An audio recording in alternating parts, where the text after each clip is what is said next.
Have you ever had shellac cure with a bump? I will show you how to fix it. So it started with a base coat being applied on a slight bump, a little imperfection in the nail.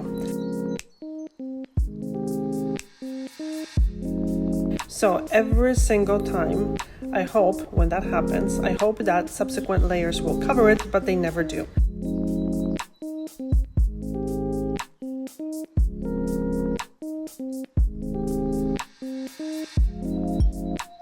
They actually make it worse. So the only thing you can do is to top coat it.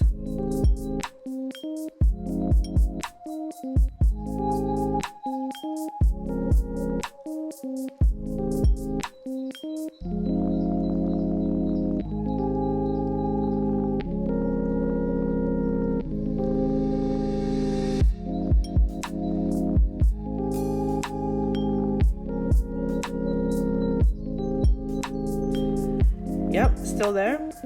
And then buff it and top coat it again.